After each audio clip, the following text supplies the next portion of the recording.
Assalamualaikum warahmatullahi wabarakatuh.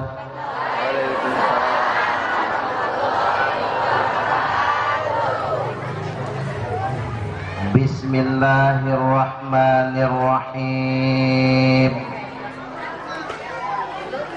Alhamdulillahilladzi asra bi Muhammadin lailam minal Makkati ilal Falastin thumma urija bihi ila samaa'i fi makanin ulwin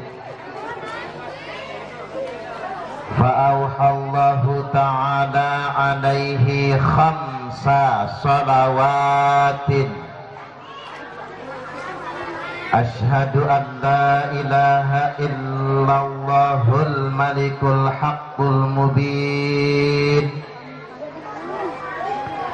wa asyhadu anna muhammadar rasulullah as-sadiqul wa'dul amin. Allahumma salli wa sallim ala sayyidina Muhammadin wa ala alihi wa ashabihi wa man tabi'ahum bi ihsanin ila yaumiddin. Amma ba'du. Subhanaka la ilma lana illa ma 'allamtana innaka antal alimul hakim. Ya Fatahu ya Alim, iftah lana futuhal arifin ila hadratil mukarramin. Bapak Kepala Desa Mekarjaya yang saya hormati, yakni yang akrab kita panggil Mang Oha, nama paling pendek se-Indonesia, Oha, O-H-A, yang memiliki ciri khas kumis yang tebal kayak kumisnya Sekang Baplang. Itu kumis idola para janda. Jadi mohon kepada Ibu Lurah hati-hati, nanti Mang Oha punya simpenan lagi. Tapi saya pesan sama Mang Oha, jemaugan ada pantunnya itu. Pedas-pedas cabi muda, masih pedas cabi tua. Lagak-lagak bini muda, masih nak balik ke bini tua. Jadi daripada Mang Oha balik lagi ke Bu Oha, mending satu aja lah. Setuju nggak kira-kira? Selanjutnya yang saya hormati, guru kita, orang tua kita, Abah Kiai Haji Makmun Barkwani. Yang saya hormati Ustadz Dadeng, pengasuh Pondok Pesantren Al Hidayah Puncak. Puncak Bogor apa Puncak Mekarjaya? Oh, Puncak Mekarjaya. Kirain Puncak Bogor. Nama asli Ustadz Dadeng Zainal Abidin, betul? Yakni mantan Bupati Lampung Utara yang kemarin nyalon kalah. Eta mah jagoan Mang Oha ya. Nggak apa-apa Mang, kalah sekarang nanti menang lagi. Amin. Selanjutnya yang saya hormati pengurus takmir masjid, apa ini? Masjid pokoknya. Oh iya, Masjid Jami' Baitul Maghfirah, yakni Bapak Haji Saiful Milah beserta jajarannya. Yang saya hormati guru saya Ibu Lid yang menigelis. Sayang kita nggak satu letting ya Bu. Guyon sama gurunya sendiri. Jadi Ibu Lid yang tidak hilang-hilang cantiknya, masih awet muda. Oh sudah meninggal Pak Saiful Milahnya. Subhanallah. Kita doakan Pak Haji Saiful Milah dilapangkan di kuburnya, diampuni segala dosanya, dihapuskan segala kesalahannya, dilipat gandakan amal baiknya, dan dikekalkan di dalam surganya Allah Ta'ala. Allahumma amin. Selanjutnya yang saya hormati guru-guru saya yang lain, sedang saya pandang ini, kok kayaknya cantik semua ya Bu ya, karena bedakan soalnya. Coba kalau ke ladang nggak bedakan tidak. Selanjutnya yang saya hormati pengurus Madrasah Masyarikul Anwar yang tampaknya hari ini meliburkan siswanya sampai ya. Siswanya datang cuman sedikit terganggu karena kita ngaji pada kesempatan kali ini. Selanjutnya hadirin wal hadirat, bapak-bapak dan ibu-ibu semuanya, baik dari lingkungan Desa Induk Mekarjaya, dari Talang Telok, mana Desa Telok? Banyak ya. Dari Talang Telok. Kalau orang Sunda nyebutnya Talang Bandung. Sebenarnya bukan Talang Bandung Bu, Talang Badung. Saya ngerti betul Talang Badung. Jelma leweng Talang Badung ya Bu. Subhanallah. Iya juga ya, karena Badung-Badung itu orang Talang Badung yang dulu. Kalau sekarang sudah soleh dan solehah semua. Karena Jemaugan ini begini Bu, dikatakan salak dek dengulukan alam, dikatakan bange dek kena kinda uhang. Tahu nggak tahu artinya kan? Yang nggak usah dikasih tahu artinya. Yang organ-organ saja yang tahu artinya itu. Subhanallah. Terus dari Talang Sindang Sari, dari Talang Baru, dan yang lainnya yang hadir pada kesempatan kali ini. Hadirin bapak-bapak, ibu-ibu, kumaha kabar damang? Alhamdulillah. Sudah sarapan belum? Yang belum itu kan sudah ada nasinya. Silakan dibuka. Kalau sudah sarapan masih lapar, itu namanya kedadak. Ngerti kedadak Bu? Oh, ngerti ya. Kedadak lah mencek orang Sunda naonnya? Kedadak. Rakus Bu, rakus naon. Pokoknya rakus pokoknya. Itu yang sudah sarapan masih kelaparan maksud saya. Sudah mandi belum? Oh, kalau belum mandi pagi, langsung bedakan aja. Baik Bapak Ibu hadirin wal hadirat rahimakumullah, minta izin pada kesempatan kali ini saya menyampaikan tausiah. Ini kita ngaji di bulan Rajab. Kalau ngaji di bulan Rajab ini pahalanya lebih gede daripada bulan-bulan yang kemarin. Man jaa bil hasanati falahu asyru amsalihah. Barang siapa yang datang mengerjakan satu kebaikan saja, maka baginya akan mendapatkan 10 kali lipat balasan. Ini pada hari-hari yang biasanya, pada bulan-bulan yang biasanya.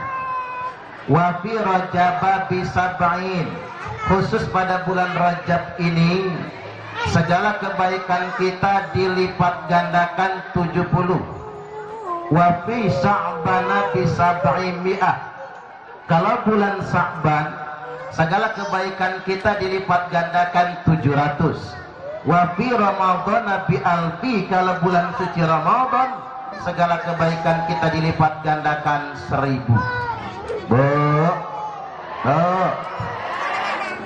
ibu-ibu kalau nggak dipanggil nunduknya ke bawah. Padahal Bu melihat orang ganteng kayak gini, kalau nggak dilihatin mubazir.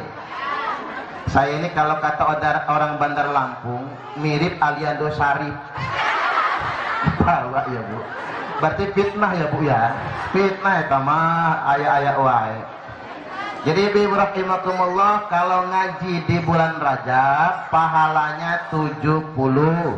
Bulan Sa'ban sabaraha 700. Bulan Ramadan 1000. Berarti ngaji kita sekarang ini pahalanya dikali 70. Nah, ngaji itu mendengarkan ceramah khairum min alfi raka'atin tatawu'an, lebih baik daripada salat sunnah 1000 rakaat. Sekarang kita kalikan 70 kali 1000 berapa? 70 kali 1000 berapa? Ibu-ibu kalau ngitung duit lancar, kalau ngitung utang lupa. Pohok orang mah utangnya berapa ditagih baru ingat. Kemana aja kemarin pohok cenah. Tapi kalau ngitung duit tepat. Orang gila aja kalau ngitung duit tepat, Bu. Apalagi orang waras. Nah, ngaji di sini mendengarkan saya ceramah, nyambung nggak nyambung, mudeng nggak mudeng, ngerti nggak ngerti, masuk kuping kanan bablas kuping kiri, pahalanya lebih baik daripada 70.000 rakaat sholat sunnah. Semoga kita semua mendapatkannya. Allahumma amin. Nah, muncul pertanyaan, mengapa kita semua butuh pahala? Jawabannya ada dua. Satu, karena kita ini banyak dosa. Wa atbi'is sayyi'atil hasanah tamhuha. Kerjakanlah kebaikan-kebaikan, ikutilah dosa-dosa yang pernah dikerjakan, maka dengan mengikuti dosa kepada kebaikan, Allah subhanahu wa ta'ala akan menghapuskan dosa-dosa kita. Maksudnya begini, dengan banyak pahala ini, dosa kita di masa lalu Allah hapuskan. Allahumma amin. Sekarang saya tanya, kira-kira kita ini banyak dosa? Banyak dosa? Banyak aja apa banyak banget? Banget atuh. Kira-kira ibu-ibu banyak dosa ibu-ibu apa banyak dosa saya? Ya banyak ibu-ibu lah. Masuk banyakan saya. Karena ada kalimatnya begini, man katuro kalamahu katuro dunubahu. Barang siapa yang paling banyak ngomongnya, dialah yang paling banyak dosa. Yang paling banyak ngomong siapa? Ibu-ibu apa saya? Saya apa ibu-ibu? Saya ya, Bu. Iya juga ya, Bu ya. Saya ngomongnya 1 jam lebih. Berarti yang banyak dosa saya. Tapi beda kalau saya ini ngomongnya ceramah, ngomongnya baik-baik. Nah, kalau ibu-ibu ngomongin orang, ngupat. Ibu-ibu ini galak ngupat itu. Aman bibir-bibir jemugan tuh, Bu. Langgok dek kira.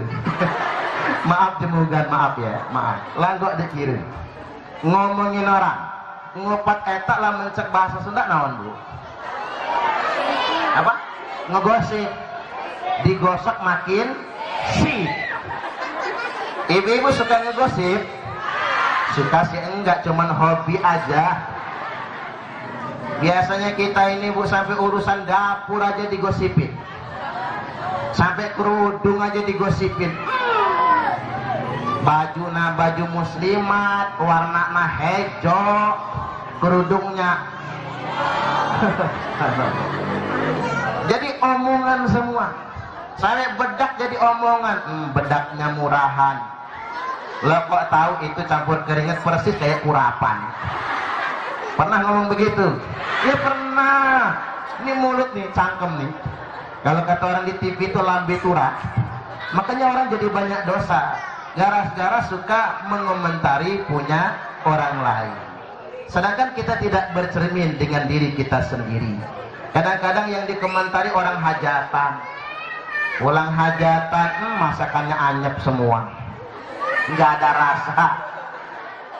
Saya mau nanya, ada nggak yang suka ngupat, ngegosipin orang hajatan? Kayaknya semua ini. Allahu Akbar, Allahu Akbar. Ini pengalaman semua. Makanya ini yang bikin kita berdosa. sibuk ngurusin aib orang lain. Makanya dengan pengajian ini mudah-mudahan Allah ampuni semua dosa-dosa kita. Allahumma amin. Yang kedua, apa gunanya pahala? Untuk bekal nanti kalau kita semua mati menghadap Allah Subhanahu wa taala. Allah Subhanahu wa taala berfirman, a'udzubillahi minasyaitonir rajim, mengingatkan akan perkataan Nabi Ibrahim alaihi salam, yauma la yanfa'u malun wala banun, hari di mana tidak ada manfaatnya dan tidak ada gunanya harta kekayaan yang disombongkan. Saya tanya, ada nggak orang kaya sombong? Loba. Orang miskin sombong? Tambah banyak. Udah melarat sombong. Rumah juga masih ngontrak. Ketiban hajatan kondangan, 5 jari dipasangin cincin semua. Sombongnya niru-niru ikoh, istrinya dadang. Subhanallah, subhanallah, subhanallah. Lagak lu tuh. Ada yang kayak gitu di Mekarjaya ada. Kalau nggak ada, alhamdulillah, songong, naudzubillah. Makanya diingatkan dalam kitab Nasaihul Ibad karya Al-Hafidz Ibnu Hajar Al-Asqalani yang disyarah oleh Syekh Nawawi Al-Jawi Al-Bantani, bahwasanya al-kibriya'u minal agniya'i qabih, orang kaya sombong itu jelek. Walakinnahu minal fuqara'i akbah, tetapi orang miskin sombong tambah jelek. Orang kaya sombong jelek, orang miskin sombong tambah jelek. Orang pinter sombong jelek, orang bego sombong tambah jelek.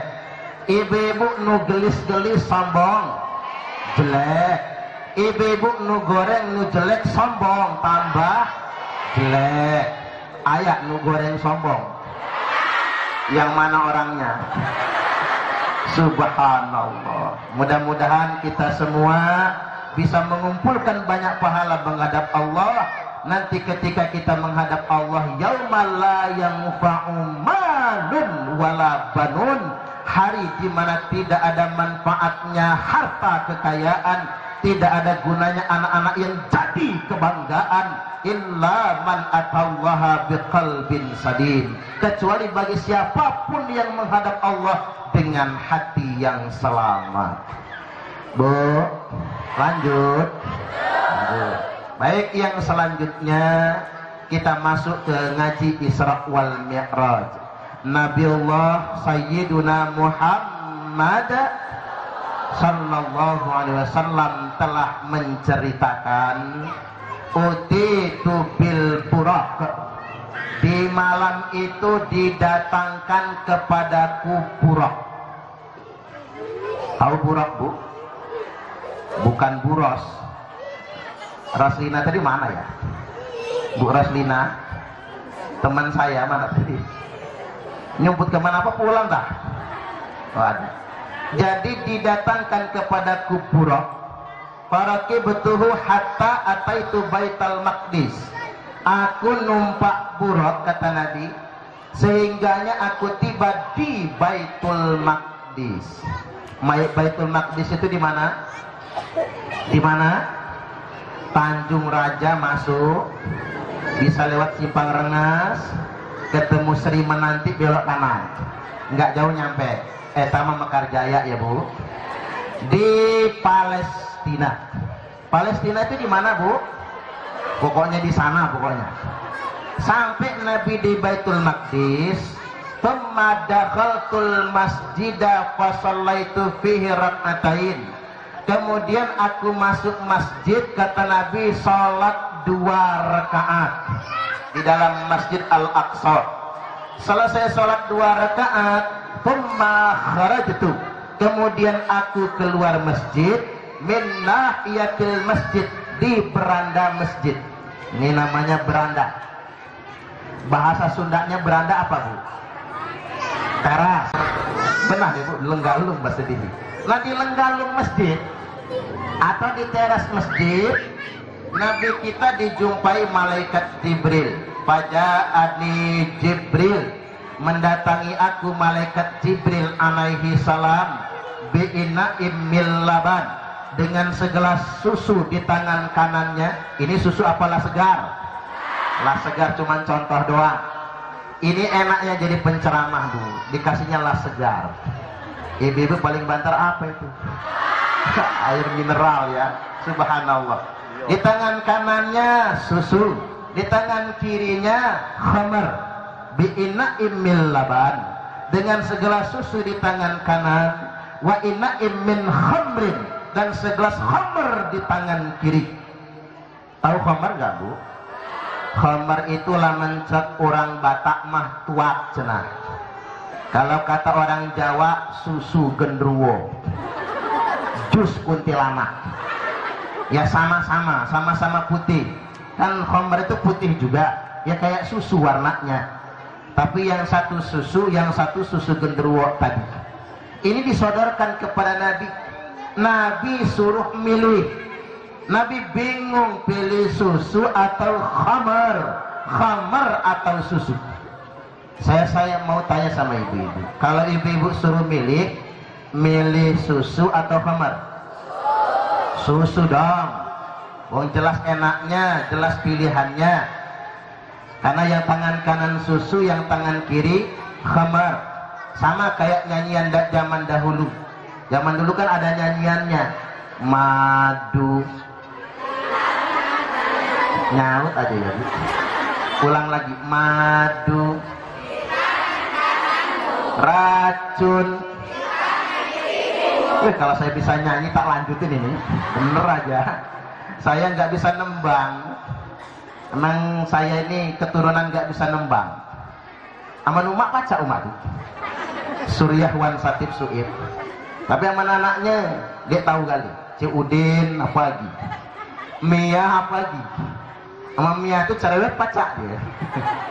Tapi menembang dia tahu.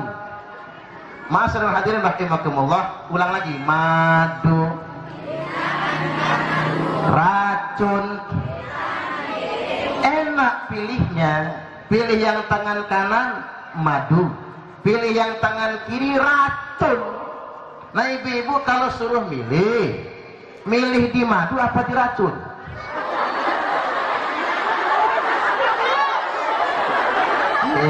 Ini pertanyaannya kayaknya ada yang salah itu.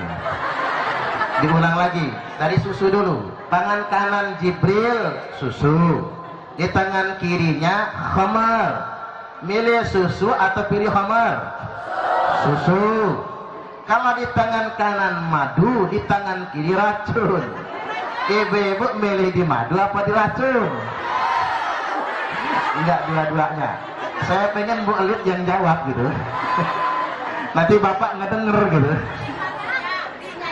Oh, diknya dibuang. Subhanallah. Jadi milih di madu makan mati, milih di racun mati. Kalau ibu-ibu mati duluan, bapak-bapak masih panjang umur, kawin lagi. Beda kalau perempuan ditinggal suami.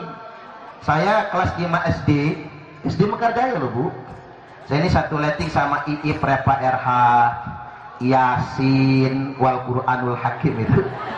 Yasin, Satinnya, Tini, ayat Tini itu. Tini itu pernah saya dikejurnya gara-gara saya nyanyi begini, Tintin belentin, Mandek bondol lalakina, ulah daek kasih titin, tetetetetetetet. Ujungnya itu yang gak enak, dikejar sama titin. Itu yang ngajar si Yasin. Saya kan gak tahu, kan kasih tahu sama si Yasin ya, ngajarin saya kayak gituan. Subhanallah. Jadi kembali lagi, bapak saya itu meninggal, saya masih kelas 5 SD. Pas tahun gempa Liwa ya, Bu. Tahun 9 berapa itu ya? 95 atau berapa itu? Tahunan gempa Liwa pokoknya. Jadi kelas 5 SD, 92 ya, tahun 92-an. Jadi bapak saya meninggal Uma Njandi. Uma itu usianya kalau nggak salah masih 36 tahun. Jadi saya nanya, mak ngapa dek kalau berkukur? Naon ente bedakan? Kata Uma, aman berpupur cindei ge. Kalau cuma galak gua aku. Oh, itu ternyata kalau ibu walaupun suami meninggal di usia muda, dia bertahan tidak akan kawin lagi demi anak.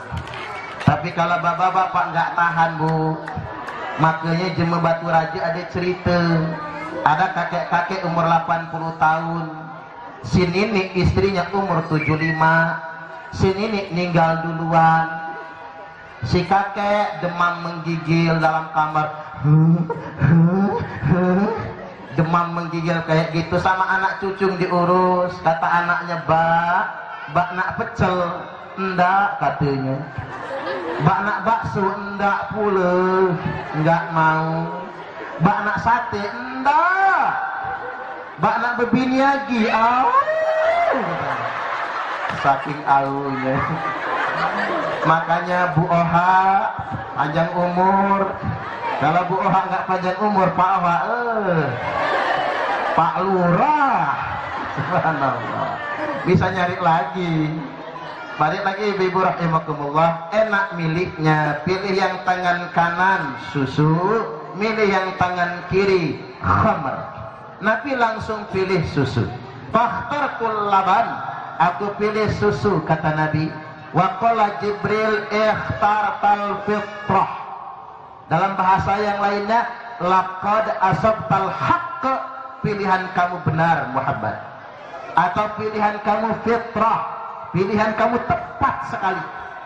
Nabi langsung nanya, Jibril, seandainya saya salah pilih, milihnya khamr bukan susu, apa jadinya? Kata Jibril, seandainya engkau salah pilih Muhammad, yang engkau pilih adalah khamr, maka itu akan menjadi pertanda umatmu bakal peler semua, umatmu bakal mabok semua. Buktinya sekarang Bapak Ibu, Nabi sudah jelas-jelas minum susu, masih banyak umat Islam yang teler. Nabi sudah jelas-jelas minum susu, masih banyak umat Islam yang mabok. Sekarang yang bahaya bu, bukan cuma mabok-mabokan, bukan cuma teler-teleran, bukan cuma minuman keras. Yang membahayakan sekarang narkoba. Narkoba ini sudah merajalela, pengguna narkoba sudah di mana-mana. Kemarin pas musim Maulid Nabi, saya ceramah di Kabupaten Mesuji, Kabupaten Baru Pecahan Tulang Bawang. Di Mesuji itu Bapak Ibu ada beberapa kampung, beberapa desa pengguna narkobanya sampai 100%. Nenek-nenek saja pakai narkoba. Nenek-nenek kalah bu yang di kota. Di kota mana ada nenek-nenek nyabu? Tapi di kampung, di Mesuji nenek-nenek nyabu. Memang kampungnya begitu. Depan rumah ada spanduk yang bertuliskan, jual pelor senjata rakitan. Pelor dijual bu, dipasarkan begitu. Ini di Mesuji. Polisi aja nggak berani menangkap, nggak berani masuk ke sana. Pergaulan bebas yang sudah sangat mengkhawatirkan. Pengguna narkoba ini sudah mencapai 7 juta jiwa. Pengguna narkoba ini, Ibu rahimakumullah, sudah lintas generasi, mulai dari anak SD sampai perguruan tinggi. Di Mekarjaya ayah pengguna narkoba? Alhamdulillah nggak ada ya. Berarti kampung kita masih steril, masih bersih. Mudah-mudahan anak-anak kita terjaga pergaulannya. Allahumma amin, amin ya rabbal alamin. Sudah lintas generasi. Saya meruqyah bu. Lanjut. Saya meruqyah anak kelas 5 SD, umurnya 10 tahun. Saya tanya emaknya, bu anaknya kena apa? Anak saya kesambet gendruwo Ustaz. Lo kok sampean tahu? Ini sudah diruqyah 10 kiai, 15 ustaz, cuman nggak mempan. Ini mah hebat atuh. 10 kiai, 15 ustadz meruqyah nggak mempan. Ini kata saya namanya jin zaman now, jin milenial. Jin zaman now itu Bu, dibacakan Fatihah nggak mempan, dibacakan ayat kursi jinnya malah hafal ikut baca dia, dibacakan Yasin jinnya malah nantang. Apa kata jinnya? Saya nggak takut sama ustadz, saya takutnya sama tukang permak lepis, karena ada tulisannya permak jin segala jenis. Ada tukang jahit nggak di sini? Yang tukang jahit bertahanlah jadi tukang jahit, karena jin lebih takut sama tukang jahit daripada sama kiai, lebih takut sama tukang jahit daripada sama ustadz. Dipasang sepanduknya permak jin segala jenis. Jadi jangan cuman jahit baju muslimat ya Bu ya, permak jin juga. Begitu saya ruqyah Bapak Ibu, anak kelas 5 SD ini memang tidak ada jinnya, memang tidak ada genderuwonya. Lalu kok anak saya ongok Pak Ustadz, bawa rumah sakit jiwa. Dibawa ke rumah sakit jiwa Bu, dicek oleh dokter psikiater spesialis penyakit jiwa, rujuk ke spesialis saraf rumah sakit Abdul Muluk. Apa kata dokter? Hancur sarafnya gara-gara kebanyakan ngelem ibon. Ganja tak terbeli, sapu apalagi ibon diembat. Hancur sarafnya, sudah tidak bisa diperbaiki lagi. Ini narkoba. Dan narkoba ini Bu sudah lintas profesi, semua profesi sudah kena narkoba. Di Bandar Lampung ada lurah mimpin rapat sambil nyabu, tapi namanya bukan OHA, bukan ya. Kalau memang OHA mah soleh atuh. Mimpin rapat sambil nyabu, digerebek Pak polisi, langsung dipenjara, langsung dipecat oleh Pak Wali Kota. Camat memakai narkoba dari Lampung Utara digerebek gara-gara narkoba. Bupati di Sumatera Selatan ditangkap pakai narkoba, digerebek di rumahnya. Oknum anggota polisi, oknum ya Bu, pakai narkoba. Bahkan komandan di Palembang digerebek, dia kabur, ditembak kena pantatnya, der. Untung buhitnya Bu, untung buhit. Jami ditembak kena buhitnya, langsung jebol pantatnya itu, hilang bahenolnya. Ya laki-laki soalnya. Begitu ditangkap, komandan sendiri yang nembak anak buah. Ya untung bukan pala yang ketembak. Komandannya jualan narkoba, kanit res narkoba. Oknum anggota polisi, jaksa tertangkap narkoba banyak. Hakim Bu, tahun yang lalu di 2018, Hakim Pengadilan Negeri Lampung Barat tertangkap make narkoba di Bandar Lampung. Hakim, kan hakim itu profesi paling tinggi, wakil Allah dalam menegakkan keadilan, dia yang pegang palu. Hakim pakai narkoba. Siapa lagi? Artis paling banyak masuk TV. Makanya benar kalau kata orang bijak, artis dibayar mahal tapi malah ngerusak moral bangsa. Guru dibayar murah tapi dituntut memperbaiki moral bangsa. Bulik berapa sekarang gajinya? Lalu ya, subhanallah. Apalagi guru zaman dulu ya. Setahu saya SDPS ini, SD 1 Mekarjaya yang sarjana dulu cuman Pak siapa? Pak Harno ya Bu. Pak Harno dulu sampai segitunya, prihatin. Guru dibayar murah tapi alhamdulillah guru sekarang sudah dapat sertifikasi. Jadi selain aja gaji pokok, dapat tunjangan sertifikasi. Cuman kalau dibandingkan sama negara luar ya Bu, di Norwegia. Norwegia itu di mana Bu? Di Gendot? Oh, bukan, itu mah kebun kita ya. Norwegia itu pokoknya di sono pokoknya. Di Norwegia itu Bu, kalau pakai rupiah gajinya, duit sono dirupiahkan, itu gaji guru SD di Norwegia 495 juta rupiah sebulan. SDM 1 Mekarjaya sama SD Masarikul Anwar digaji 450 juta sebulan, langsung beli Pajero, yakin dah. Pokoknya halaman sekolah penuh sama mobil guru-gurunya. 495 juta. Jadi di Indonesia ini belum seberapa, tangeh jauh. Bandingin sama gaji artis Via Valen. Tahu Via Valen? Via Valen itu nyanyi satu lagu, sayang nganti memutih rambutku, rak bakal luntur tresnoku pre.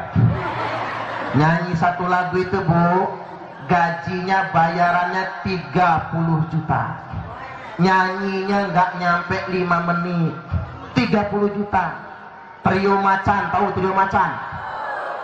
Yang nyanyi lagu Iwak Peyek Nasi Jagung, itu satu lagunya 30 juta, nyanyinya nggak nyampe 5 menit.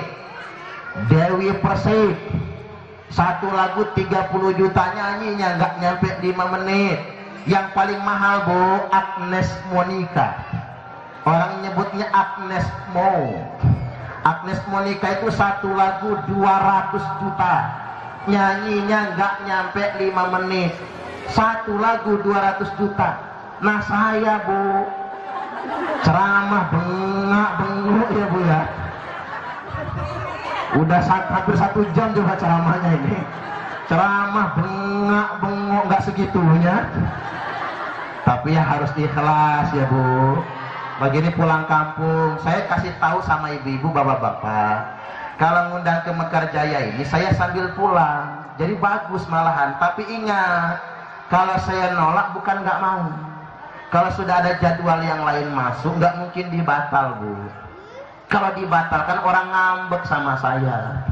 Jadi saya mendahulukan yang duluan, walaupun dekat di situlah. Jadi seandainya pas nelpon nggak bisa, bukan nggak mau. Tapi kan memang jadwalnya mepet.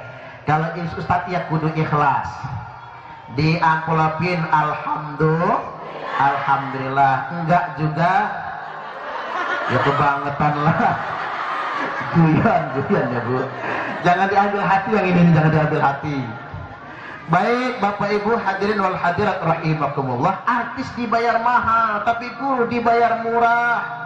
Apalagi guru ngaji, nggak dapat sertifikasi, nggak dapat bayaran. Uma itu kan ngajar ngaji dari tahun 92 itu sampai sekarang. Pokoknya saya ingat dari bak meninggal, sembuh dari lumpuh, Uma itu ngajar ngaji sampai sekarang. Subhanallah, umeh ya, nyebutnya di Talang umeh. Sampai sekarang ngajar ngaji, tapi ya memang nggak minta bayaran. Yang penting anaknya nurut-nurut aja. Kalau di Bandar Lampung SPP TPA 10.000 sebulan, itu pun 6 bulan nggak bayar. Tapi yang jelas ibu-ibu, yang penting anak-anaknya ngaji. Dan saya perlu ingatkan sama ibu-ibu semua, kalau bisa agar anaknya selamat dari pergaulan bebas, anaknya masukkan ke pesantren. Setuju gak kira-kira? Karena di sini banyak orang Sunda, biar cocok bahasanya, mondok ke Jawa Barat. Oi, Jawa Barat itu bu, gudangnya pesantren.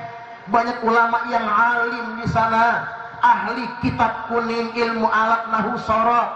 Ngaji yang benar ya ke pesantren. Kalau ngajinya cuma lewat internet, sok hebat, Facebookan ke, YouTubean ke, nggak perlu mondok lagi, nggak perlu lagi ke pesantren, nggak perlu sekolah lagi. Nanti kalau mati ditanya malaikat, guru kamu siapa? Syekh YouTube al-interneti, kiainya Kiai Haji Google, ustadznya Ustadz Facebook LCMA. Ya nggak bisa dong, nggak bisa dipertanggungjawabkan. Tiba-tiba laganya hijrah, pakai celana udah cingkrang. Anda nggak di sini cingkrang begini, celana cingkrang, jidatnya nanti kapalan. Saya perlu ingatkan bu, walaupun jidatnya kapalan ya belum tentu hebat lah. Kalau semua orang lain salah, lah mencek orang Sunda, orang pang-pang mak cenah, nggak boleh kayak gitu. Kita nggak boleh merasa lebih baik dari orang lain, betul? Nggak boleh merasa lebih hebat dari orang lain, betul? Walaupun jidat nganti kapalan. Dan orang jidatnya hitam ada 5 macam. Satu karena rajin sujud, bagus. Mungkin kalau sujud 1 jam, 3 jam, wajar jidatnya hitam kapalan. Yang kedua waktu sujud diurek-urek, iya hitam juga. Ibu-ibu kalau begitu seminggu aja udah hitam itu. Yang ketiga kepentok tiang listrik, jeduk, benjol campur hitam. Yang keempat diketok bininya pakai wajan karena ketahuan kawin lagi, nggak ngomong-ngomong. Yang kelima bu, dibekam, sedot pakai bekam, hitam juga jidatnya. Artinya sekali lagi ingin saya ingatkan, ngaji ke pondok atau Jawa Timur. Kalau kejauhan ya mondok di Lampung. Kalau kejauhan juga ya mondok Lampung Utara. Kalau kejauhan juga mondok di Mekarjaya, Al Hidayah Puncak Bogor tadi. Biar enak kan Al Hidayah Puncak. Jadi enak juga mendengarnya. Kata puncaknya itu yang menarik ya. Kalau Al Hidayahnya kan udah nggak tumben. Tapi kalau puncaknya jadi tumben dia. Jadi bagus, unik mendengarnya. Atau minimal serahkan ke guru ngaji anaknya. Ke madrasah nggak mau umpama. Ke pondok nggak mau. Maka anaknya titipkan ke guru ngaji, umi, abi, ustadz, ustadzah. Titip anak saya, tolong ajarkan Al-Quran.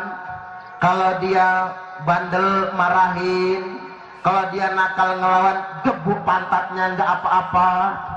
Jadi jangan marah kalau anak dimarahin guru. Anak dijewer sama guru ya jangan marah. Anak dinasihatin guru, bapak ibunya jangan marah. Jadi kalau nakal gebuk saja pantatnya, tapi ya, makanya pantat kan dibikin tebal ya bu. Ya gunanya ya buat itu. Cuma saya boleh ingatkan dulu sama ibu-ibu, bu, sebetulnya dalam syariat Islam, adab-adab Islami, jewer kuping itu nggak boleh, narik jambang nggak boleh, jitak pala haram, nampar muka haram, nyubit perut haram. Yang boleh apa? Pantat. Betis boleh ya bu, pantat boleh. Ada bapak-bapak tanya, Ustadz, bini saya malas sholat, diomongin malah ngelawan, boleh nggak digebuk? Boleh pantatnya. Makanya ibu-ibu makan yang banyak biar bahenol. Kalau dipukul kan dau, nggak kerasa tulangnya. Jadi saya perlu ingatkan juga, mukul pinggang ke atas itu dilarang. Kalau terpaksa ya mukul pinggang ke bawah. Titipkan sama guru ngaji anak kita. Titip anak saya ajarkan Al-Quran. Sebagai tanda terima kasih Pak Ustadz, Bu Ustadzah, ini uang mukanya, keluarkan 5 juta. Subhanallah. Ayat di Mekarjaya. Kiamat. Kalau ada mah kiamat. Subhanallah. Boro-boro guru ngaji mah suruh ikhlas terus. Guru ngaji itu guru paling ikhlas bu. Mengapa?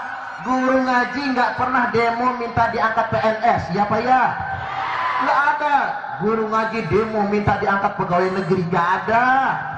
Guru ngaji nggak pernah demo minta naik gaji, nggak ada.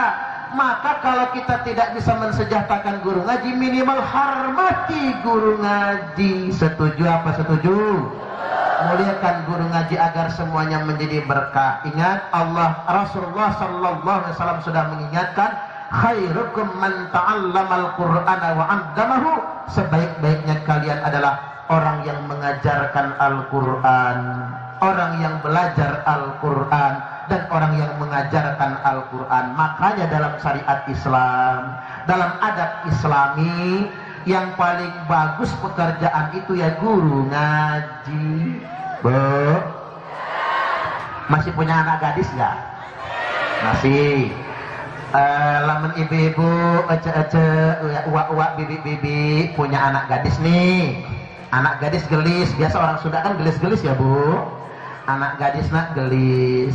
Ada calon mantu datang mau ngelamar lah, ngedeket gitu. Calon mantunya 2, ibu-ibu suruh milih. Yang satunya guru ngaji, bawaannya sepadah jengki. Yang satunya lagi kaya tapi nggak sholat, bawaannya Pajero Sport. Nah yang ibu-ibu pilih jadi calon mantu, yang sepeda jengki apa Pajero? Astagfirullah. Nu guru ngaji apa yang sepeda jengki?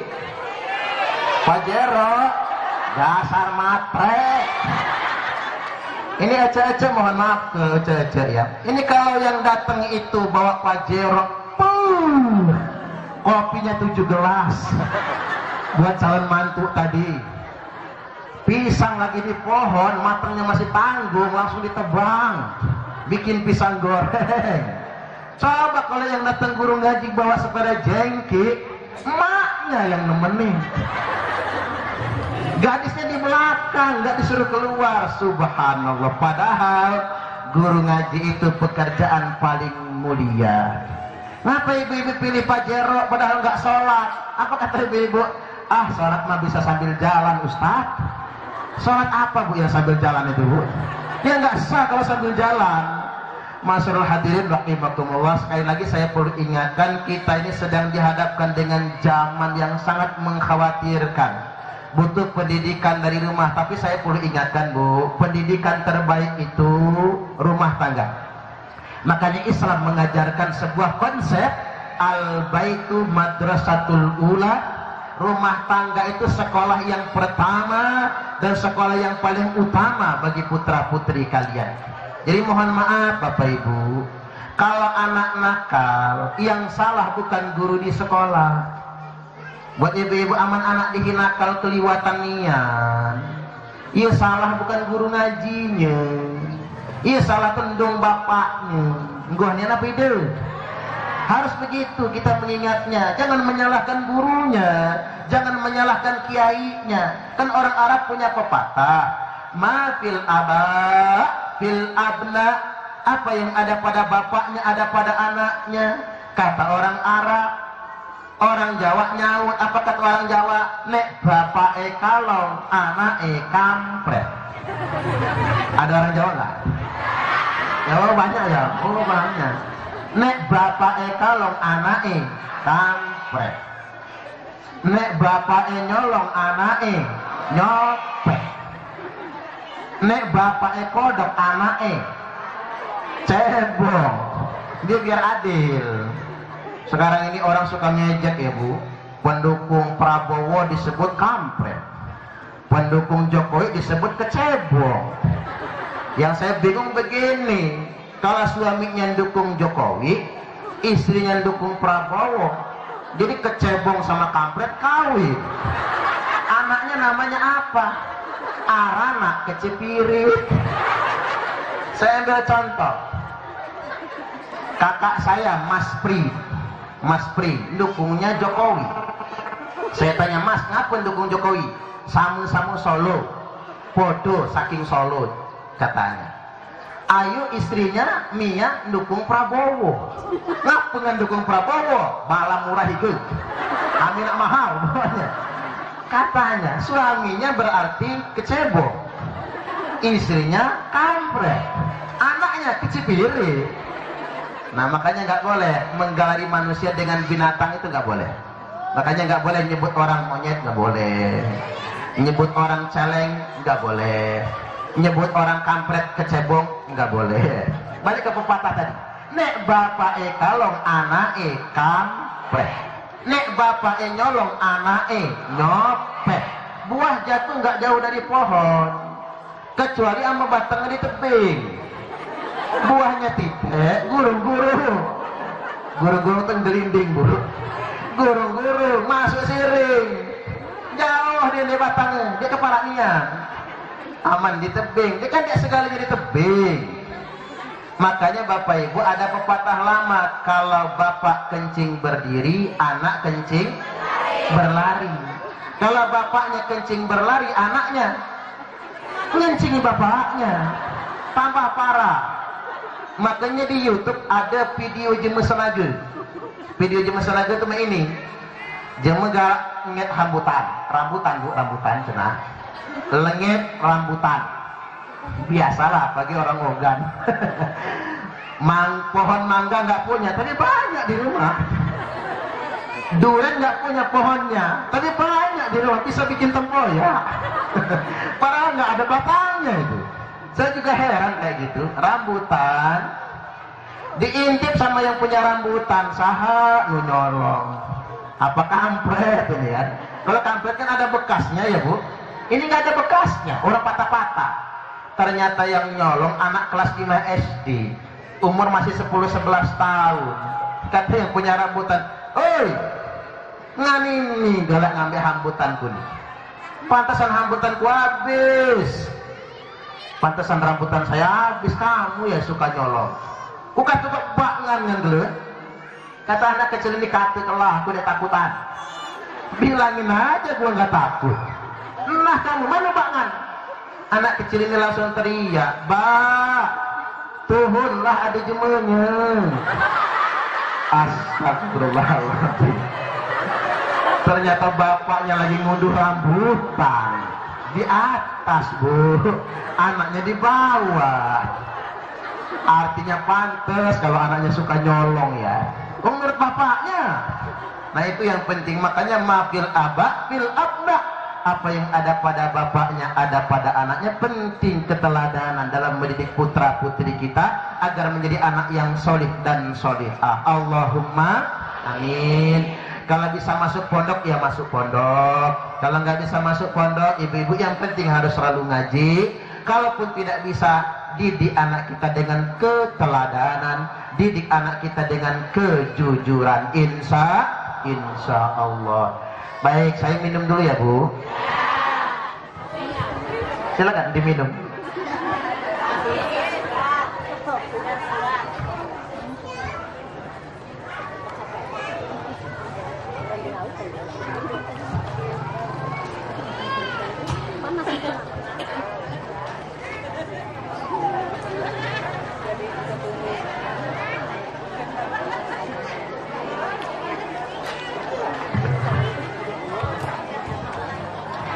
Baik, sekarang duduk sebentar.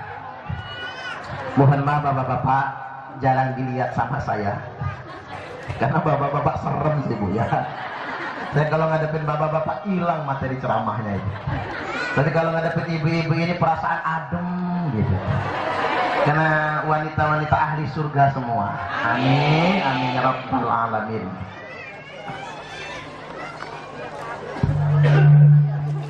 Baik Bapak Ibu rahimakumullah, kita kembali ke materi tadi. Selesai minum susu Nabi kita, beliau kemudian diajak naik ke langit yang pertama.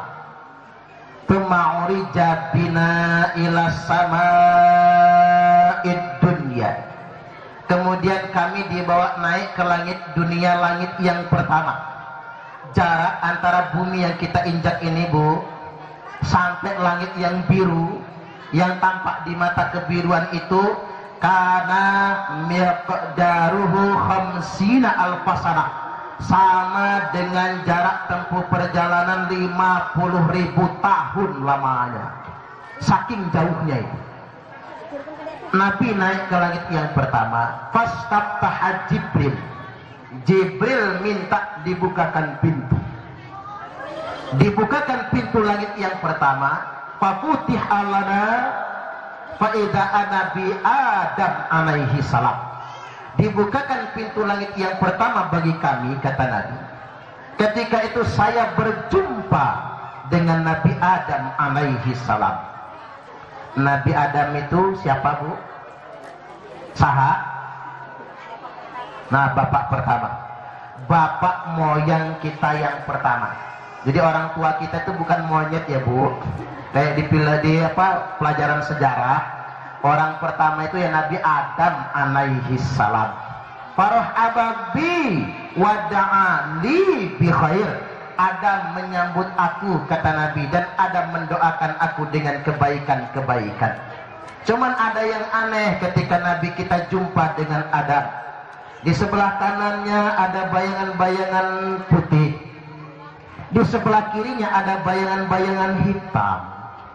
Nabi tanya, "Man haula ya Jibril?" Saha eta Jibril? Siapa mereka itu ya Jibril? Kata malaikat Jibril, Muhammad. Yang sebelah kanan itu namanya Ashabul Yamin, golongan kanan. Mereka itu arwah anak cucu Nabi Adam yang bakal masuk surga. Semoga kita termasuk di antaranya. Allahumma amin. Yang sebelah kiri Jibril, yang sebelah kiri itu kata Jibril namanya ashabus shimal, golongan kiri. Mereka itu adalah arwah anak cucu Nabi Adam yang bakal masuk neraka. Pas diperiksa oleh Nabi, Bu, awas jangan khusuk. Nanti kalau ibu-ibu khusuk, palanya nunduk, matanya mejem, mulutnya nyences, ces. Sudah ketiduran tahunya. Jadi yang sebelah kiri itu pas diperiksa, dikinainnya dari Nabi, rupanya ji Nabi. Banyak betina di situ, banyak perempuan. Ngapa di neraka banyak perempuan, padahal perempuan cantik-cantik? Lamun cek orang Sunda, kulit koneng cangkang cau, huntu bodas tepung tarigu, bibir berem jawer jalu, panan coklat kopi susu. Percuma masuk neraka tadi ya Bu, percuma kalau masuk neraka mah. Jadi banyak perempuan di dalam neraka. Mengapa banyak perempuan di dalam neraka? Satu, ini pengen tahu nggak Bu? Pengen tahu aja kok tahu banget dong. Satu, fala tajidu aktaruhunna binasyakirin. Kalau cek bahasa kitanya, banyak perempuan kurang syukur sama lelaki. Perempuan banyak ngelawan sama suami. Bu, saya ajarin. Kalau ibu-ibu mau masuk surga, dikasih suami uang belanja 30 juta sebulan, nerimo.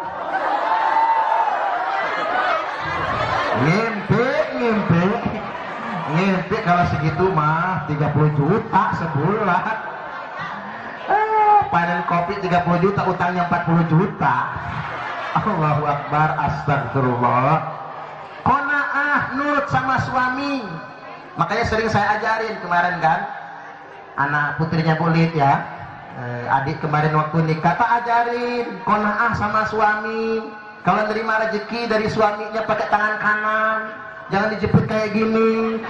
Ini mah gak sopan atuh.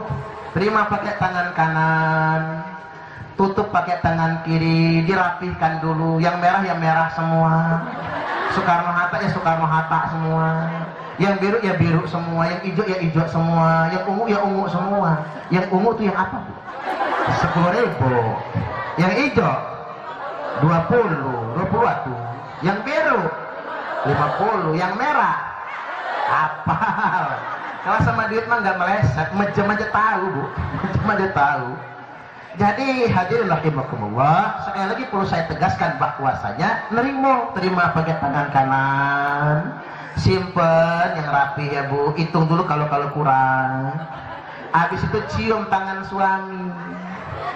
Cara menciumnya begini yang sunnah ya Bu, punggung dan telapak. Begini. Ini mencium yang bagus. Karena begini, dalam ilmu psikologi, salim suami pakai jidat itu nggak bagus. Salim pakai pipi nggak bagus. Makanya anak Bu harus diajarin cium tangan orang tua. Kenapa? Kalau pakai jidat dalam ilmu psikologi, anak itu hormat sama orang tua. Tapi dia tidak mau nurut, bandel. Tapi kalau cium pakai pipi, anak itu hormat sama orang tua, tapi ngeyel, merengkel. Tapi kalau cium saya pakai mulut, maka tanda dia nurut sama orang tua, hormat sekaligus nurut. Nah, ajarin ibu-ibu kalau cium tangan suami, punggungnya sama telapak. Kan kalau di pesantren begitu, nyium tangan kiainya, emah. Nah ibu-ibu, ini ingat tanggal berapa ini? 23 Maret. Mulai hari ini cium tangan suami begini, emah. Pulang ke rumah langsung praktek, setuju gak kira-kira? Awas, ayu itar, ayu hair, ibung hair ya, ibung halah ayu, manfaat kan? Ya lain-lainnya pokoknya. Bukan cium tangan. ros mana ros lagi ciumnya dan lihat emak cium tangan suami itu pahalanya ya Bu sama seperti 70 kali mencium hajar aswad. 70 kali cium hajar aswad. Ini mah ke Makkah aja belum pernah kita sudah cium hajar aswad, apalagi suaminya hitam Bu. Kayak patok wajan itu ya. Nyiumnya jangan emah-emah lagi Bu, cetok persis cium hajar aswad. Jadi 70 kali cium hajar aswad. Istri yang qanaah surga tempatnya, tapi istri yang ngelawan suami neraka tempatnya. Makanya ibu-ibu kalau pengen masuk surga gampang, ya manut suami. Kalau pengen masuk neraka mah gampang, ngelawan aja sama suami. Suami lagi tidur Bu, sepak palanya. Gratis masuk nerakanya. Mohon maaf ya Bu, walaupun sholatnya 5 waktunya rajin, tahajud saban malam, pengajian tiap hari, hataman Quran seminggu sekali, apalagi naik haji 10 tahun sekali, umrohnya seminggu 5 kali, rumahnya di Mekah. Kalau rumahnya di Mekah bisa umroh seminggu 5 kali. Tapi penyakitnya cuma satu, ngelawan suami, maka pasti masuk neraka. Itu yang pertama. Yang kedua, perempuan banyak masuk neraka gara-gara menampakkan auratnya. Bu, kalau sudah jadi ibu-ibu muslimat kayak gini nih, bajunya meni-meni hejo ya Bu, auratnya dijaga. Ya jangan lagi keluar rumah pakai lekton, singkele eketoen. Kadang-kadang malah jorok lagi. Sudah pakainya you can see, bulu keleknya nggak dicukur, bulu keleknya jelek. Balik dayume campur ke tombrian. Ih, kalau kata orang Jawa jijik, jijai bajai najong tralala. Jadi jangan sampai kayak gitu, pakai rok, pakai celana yang tinggal 5 jari lagi menuju ibu kota negara tercinta itu. Gak boleh itu, yang sopan, nanti ada siksa neraka. Jadi apa susahnya kita menutup aurat, jangan ditampakkan kepada orang lain. Ya syukur-syukur ya pakai kerudung, insya Allah. Kalaupun belum bisa, yang penting sopan. Jangan menampakkan itu semua, karena itu akan dimintai pertanggungjawaban. Malah ada siksa kuburnya ya Bu.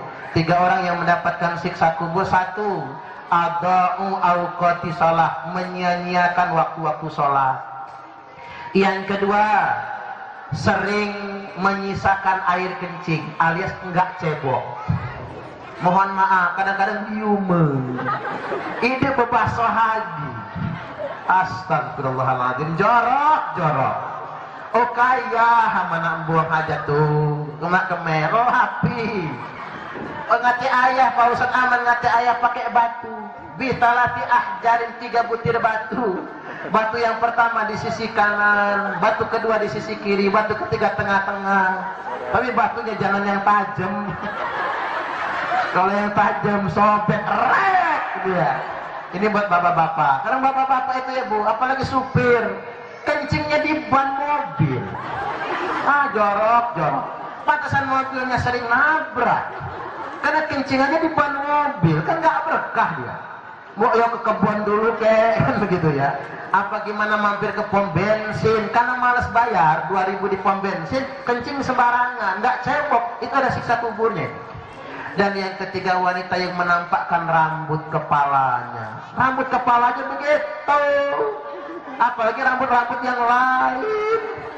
Maka dari itu ibu-ibu rahimakumullah, jagalah aurat dari sekarang. Itu penyebab mengapa banyak wanita masuk ke dalam surga. Tapi percayalah, perempuan itu gampang masuk surga. Innal mar'ata idza shallat khamsaha. Wanita itu apabila dia sudah sholat 5 waktu, wasamat syahraha, puasa Ramadan, wa ata'at ba'laha, dia taat kepada suami, wa ahsanat farajah, dan dia jaga kehormatan dirinya, perempuan dijamin masuk surga. Mudah-mudahan ibu-ibu semua masuk surga, amin. Makanya kalau kata kiai saya, Bu, yang duluan masuk surga itu bukan lelaki, tapi yang duluan masuk surga itu adalah kaum perempuan. Karena hisabnya ringan sekali. Allah tanya, sudah sholat? Sudah. Sudah puasa? Sudah. Sudah taat suami? Sudah. Walaupun suaminya hidung belang, mata keranjang, tapi tetap taat suami. Yang keempat, sudah jaga aurat? Sudah. Langsung masuk surga. Yang banyak pertanyaan itu bapak-bapak. Luar biasa pertanyaan di sisi Allah Subhanahu wa taala. Pertanggungjawabannya sangat berat sekali. Baik, lanjut, Bu. Tuma'uri jabina ila sama'i tsaniyah. Naik lagi Nabi kita ke langit yang kedua. Ketemu dengan Nabi Isa, Nabi Yahya alaihi wassalam. Naik ke langit yang ketiga, ketemu dengan Nabi Yusuf alaihi salam. Tuma'uri jabina ila sama'ir rabi'ah. Naik ke langit yang keempat, ketemu dengan Nabi Idris alaihi salam. Tuma'uri jabina ila sama'il khamisah. Naik ke langit yang kelima, ketemu dengan Nabi Harun alaihi salam. Tuma'uri jabina ila sama'is sadisah. Naik ke langit yang keenam, ketemu dengan Nabi Musa alaihi salam. Tuma'uri jabina ila sama'is sabi'ah. Naik ke langit yang ketujuh, ketemu dengan Nabi Ibrahim alaihi salam. Huwa musnidan zahrahu ilal baitil ma'mur. Ketika itu Nabi Ibrahim sedang menyandarkan bahunya ke Baitul Ma'mur. Masuk Nabi ke gerbang Baitul Ma'mur. Thumma dhahaba bi ila sidratil muntaha. Kemudian saya, kata Nabi, dibawalah ke Sidratul Muntaha. Sidratul Muntaha itu, Bu, kampungnya malaikat. Jadi ibu-ibu kalau ditanya di mana kampung malaikat, bukan di Ciamis, bukan di Tasikmalaya, bukan di Semadu, tanya. Di mana kampungnya malaikat? Sidratul Muntaha. Wa fiha malaikatun la ya'lamu adadahum illallahi azza wa jalla. Di dalamnya banyak sekali malaikat yang tidak ada yang tahu jumlah hitungannya kecuali cuman Allah azza wa jalla. Dari Sidratul Muntaha Nabi kita naik lagi ke Mustawa. Sampai di Mustawa di hadapan singgasananya Allah, arasnya Allah, kursinya Allah. Nabi kemudian duduk bersimpuh begini. Duduk begini ya, Bu. Nama duduknya duduk iftiras. Naon etak duduk iftiras?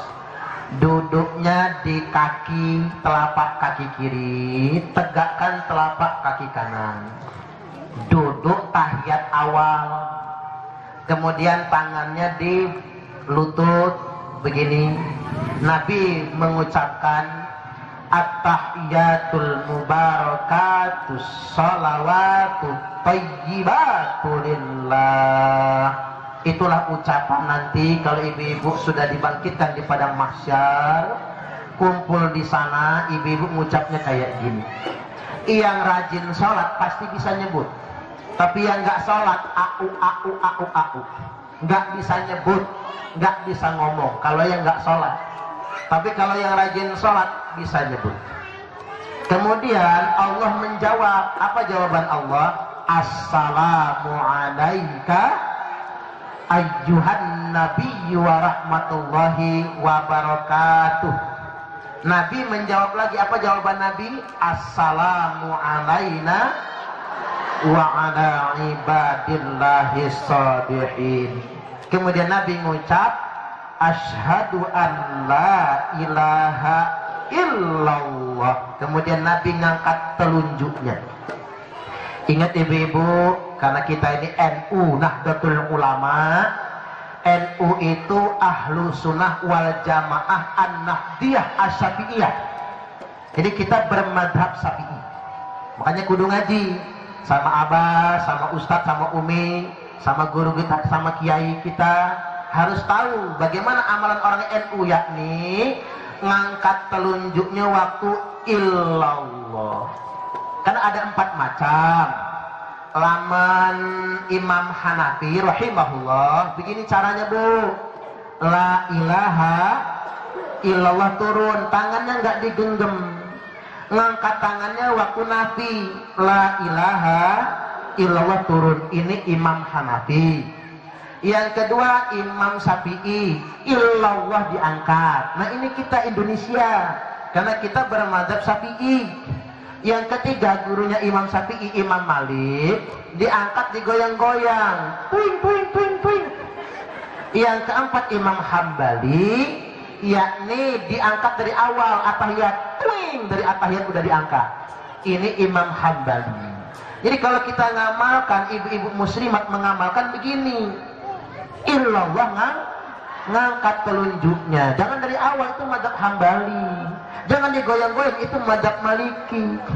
Cuman kalau ibu-ibu belajarnya di madrasah, di pondok yang kiainya bermadzhab Maliki, silahkan goyang-goyang begini. Cuman ada teman saya bu, pulang haji goyang-goyang begini, sama anaknya ditangkap, dilepas sama bapaknya, goyang-goyang, tangkap lagi, dilepas lagi. Selesai sholat digebuknya pantat anaknya. Kata saya, mas, yang salah bukan anakmu, tanganmu itu loh. Orang sini nggak biasa ngelihat, untung nggak ketutupan sarung. Atau ibu-ibu pakai telekung ya bu, sholat begini-begini goyang-goyang. Apa kata anaknya? Naon tamak. Langsung dibuka, yakin dah saya. Ingat apa yang goyang-goyang itu? Artinya di mana bumi dipijak, di situ langit dijunjung. Ikutilah ilmu yang sudah bersanad, yang diajarkan oleh guru-guru kita. Selesai itu, fa'auhallahu ta'ala alayya ma'auha. Allah wahyukan kepada saya, kata Nabi, suatu wahyu. Fafaradu alayya khamsina sholatan. Allah wajibkan kepada saya 50 sholat. Nah ini sering dengar ceramah kan bu, 50 sholat. Ditawar-tawar, ditawar-tawar, jadilah tinggal 5 waktu sholat. Kemudian Allah berfirman, ya Muhammad, wahai Muhammad, inna hunna khamsa sholawatin. Sesungguhnya dari 50 tadi tinggal 5 waktu sholat. Likulli sholatin asrun, satu sholat nilai pontennya 10. Fadzalika khamsuna sholatan, maka jumlahnya 50 sholat. Bu, diingat ya, 5 sholat itu ponten satunya 10. Fadzalika khamsuna sholatan, maka jumlahnya sama dengan 50 sholat. Maka Allah berjanji. Nah ini puncaknya Isra Mi'raj ya, ini yang ingin saya sampaikan ini. Annahu man hafadha alaihinna liwaqtihinna adkhaltuhul jannah. Aku janji, kata Allah, barang siapa yang menjaga 5 waktu sholatnya pada waktu-waktunya, maka akan aku masukkan dia ke dalam surga. Ibu-ibu sudah jaga sholat? Sebaliknya, sebentar, saya masih ngelain. Ini puncaknya ya bu.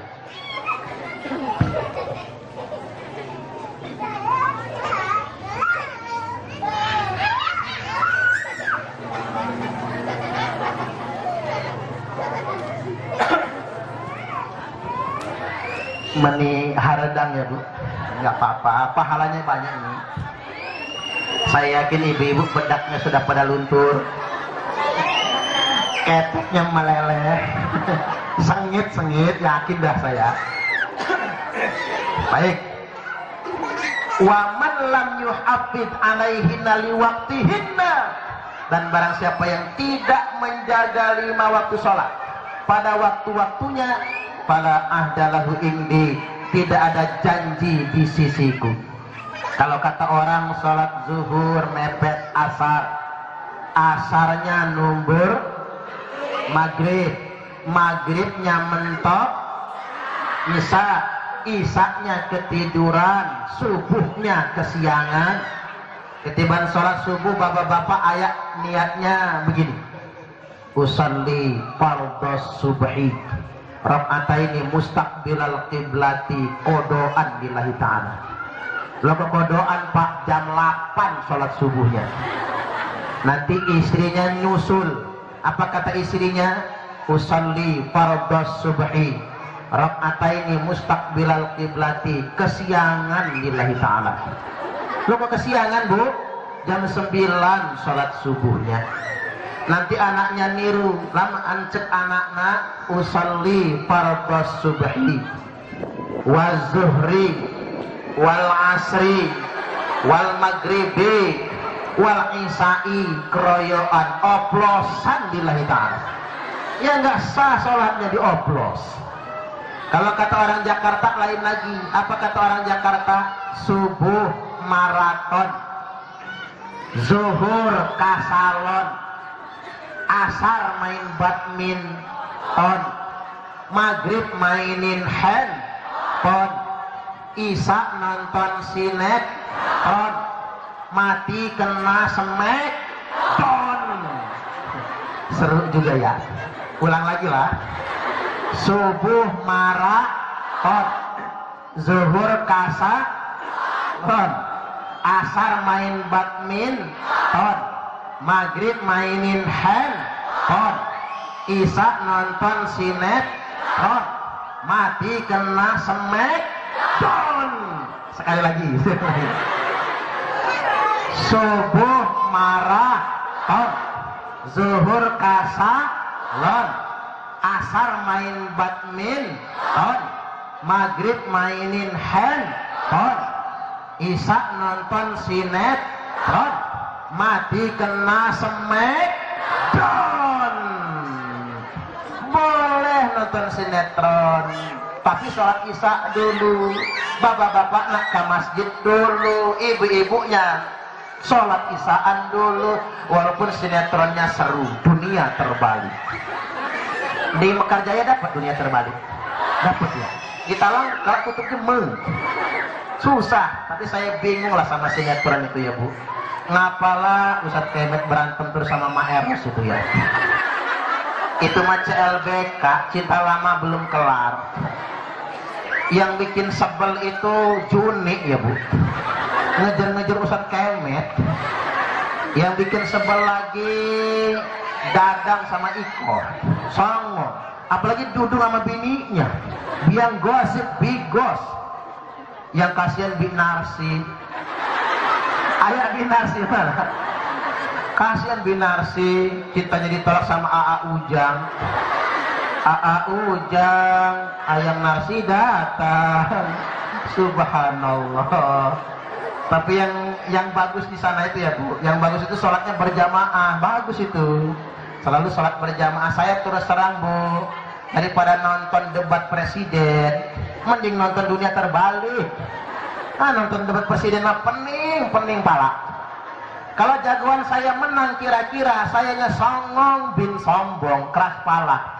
Tapi kalau jagoan saya kalah, sakit hati, darah naik, Bu, bini kena marah.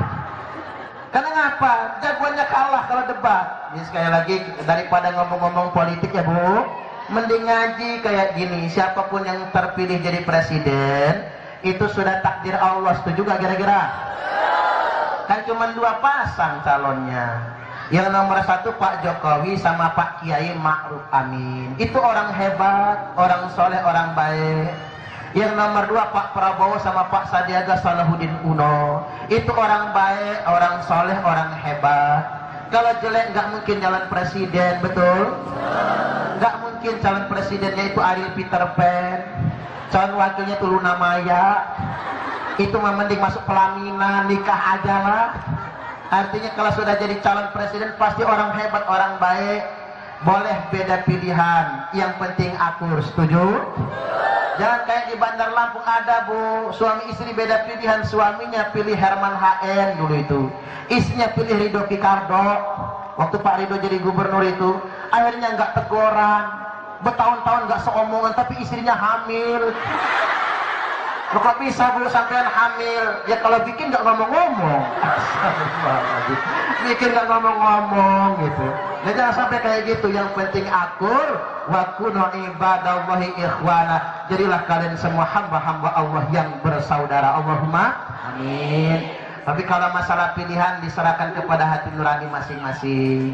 Kalau ada saudara kita nyalon ya kita pilih, minimal kita doakan. Sayang Kang Dadin nggak di sini ya, dapilnya tidak di sini. Kalau di sini enak kita mendukungnya juga. Tapi mudah-mudahan Kang Dadin, adiknya Ibu Lid, diberikan kemudahan dalam nyalonnya, mudah-mudahan diberikan kelancaran dan terpilih kembali. Allahumma amin, amin ya rabbal alamin. Baik ibu-ibu rahimakumullah, sudah jam 11:30. Gak usah panjang-panjang ceramahnya, karena ada pantun. Hidup terasa menyakitkan tanpa kehadiran seorang kekasih. Cukup sekian dan terima kasih. Tanpa kekasih hidup terasa hampa. Terima kasih dan sampai jumpa. Burung cendrawasih hinggap di kayu. Terima kasih, thank you. Kalau ada sumur di ladang, bolehlah kita menumpang mandi. Kalau ceramahnya masih dirasa kurang, silahkan mengundang lagi. Tapi kalau orang organ lain tuh, ame ada sumur di ladang, bolehlah kita numpang mandi. Aman ada umur unggang panjang, izinkan unggang kawin lagi. Subhanallah. Baik, demikian, mudah-mudahan ini semua bermanfaat. Kesimpulannya sederhana, mari kita jaga sholat fardu 5 waktu, jangan ditinggalkan, jangan diabaikan. Yakin, percayalah, kalau kita menjaga sholat 5 waktu, dunia akhirat kita akan selamat. Allahumma amin, amin ya rabbal alamin. Sekarang kita berdoa.